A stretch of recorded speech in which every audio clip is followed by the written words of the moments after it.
Speaking of a coach that completely blew it, Lane Kiffin all week talked loads and loads of shizite.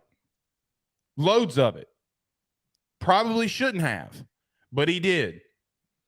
They had opportunity after opportunity after opportunity to get into the end zone. They couldn't. Now, part of that is for Ole Miss getting taken down by Bama is because Bama's defense is for real. I do think that they're a really good defense.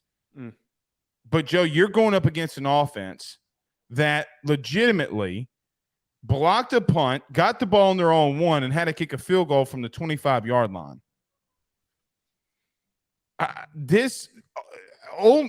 Lane's just Lane, man. And I hate to say this to him, but Nick owns him.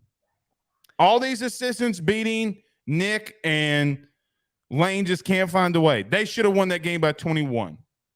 They should have. There's no reason they should have lost this game, and they did. Blake, I'm going to start a recovery group for people who have been duped by Lane Kiffin and willingly let him suck them in. I'm one of them. I'm one of them, buddy. I the whole week I was like, this makes so much sense. Lane Kiffin, great offensive play. Why did I let this happens to me every year? Lane Kiffin always finds a way to let us down. I blame. Yes, I give a lot of credit to Kool-Aid McKinstry and Terry and Arnold for the defensive performance they had. Like there was no separation by any of those Ole Miss receivers. But what the hell are we doing? Calling the amount of screens after none of them are working. The amount of jet sweeps after none of them are working. Every time it was like second and medium. It's like, oh, I wonder if he's going to call another jet sweep. Yeah, his game plan was horrendous. He got blown up at the line of scrimmage. That was one of the worst play calling jobs I have seen in the SEC this entire year. I don't think it's an SEC thing. I think you're just saying college football. That was some Brian Ferentz type shit. The way that they called that game. What was Lane? You have an opportunity. Your former boss is to take him down. Vulnerable. You have a legitimate chance to go into this week against LSU that you could, with a win, you could take over the SEC West. Like you had everything laid out in front of you, and you blew it. Be aggressive. Aggressive, right? They didn't attack Jalen Milroe, who struggles with pressure. They gave him way more time than he should have had, and then on offensively. I know that he threw that one deep ball that got picked off. Jackson Dart threw that and it got picked off. But just because one time it doesn't work, you don't throw away the opportunity to take shots. Jackson Dart's a good quarterback. Like, he's not a bad player. He's a fine player. Set him up for success. Stop calling these scared ass screen passes. I don't know. Lane just did. I feel as though he got scared. That's what it felt like. It did feel that way, and look, Milroe went 17 of 21, 200-something yards, 225, I think it was, a touchdown and a pick. The interception that Milroe had in the back of the end zone, his interceptions look so bad. They're the worst interceptions I've ever seen. It's just so badly read. But in the second half, they found an identity. Chase McClellan got loose. He ran for 100 yards. Milroe started getting involved in the running game, and they found an identity. And when you can run the football and play defense the way that Alabama does, sometimes is Alabama as good as they should be? Hell no. Are they probably going to lose again? Probably more than once, I would think. But if Alabama has that type of game versus, let's just say, a LSU, or they have that type of game, even against Texas A&M's going to score on them. Yes. I know that Wegman came out, but I mean, they have weapons all over the place.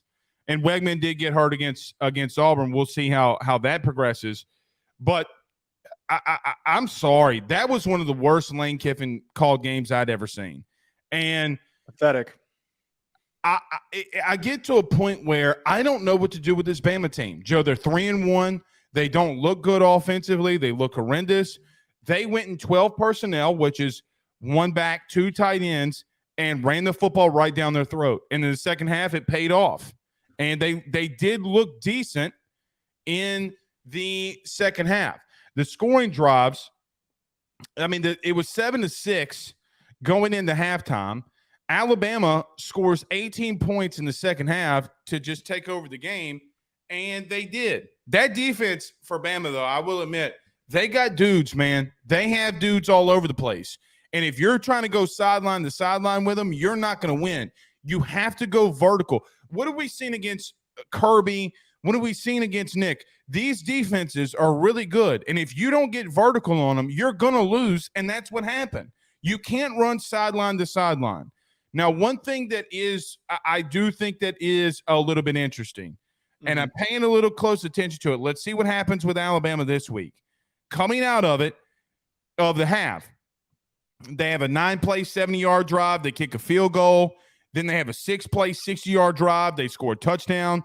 The next possession, they go 75 yards in 6 plays for a touchdown, and then they would punt at the end after having a 3-and-out. The second half, they did find something offensively. Now, whatever that is, I don't know, but I will admit, in the second half, I looked at that and was like, okay, Ole Miss is tiring. Maybe that has a lot to do with it, but this team couldn't score again in the second half against South Florida, much less Ole Miss. I will pay attention to that.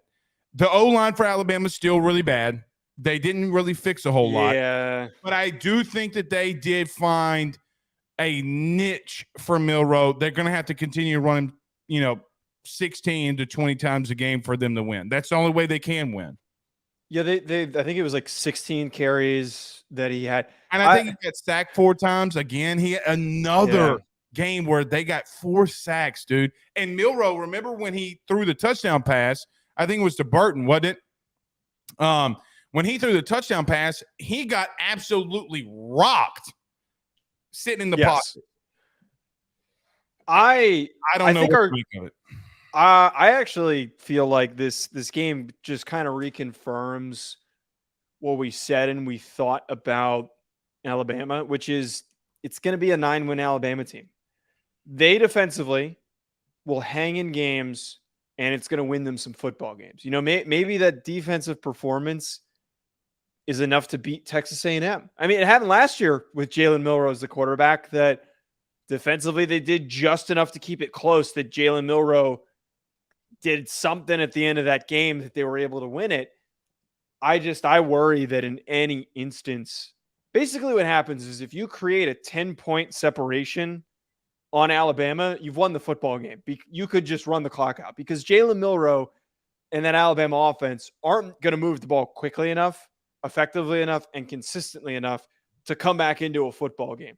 They're just not. Their defense will keep it close. Their defense is going to find ways to keep it close, but they're going to stall. They had momentum in this game, and they still only finished, which is like the crazy part. They only finished with like 100 and so rushing yards. They had 131 rushing yards. I would have thought the way that it was like 2 point something yards per carry. I would have thought, and if it wasn't for McClellan and like that blocked punt and some of these special teams play that gave them short fields, I don't know if they would have scored as many points as they did. It's really scary to watch. It's really frightening that's to watch. A good point. And you know what else too? I think Ole Miss went like for 3 for 14 on third down.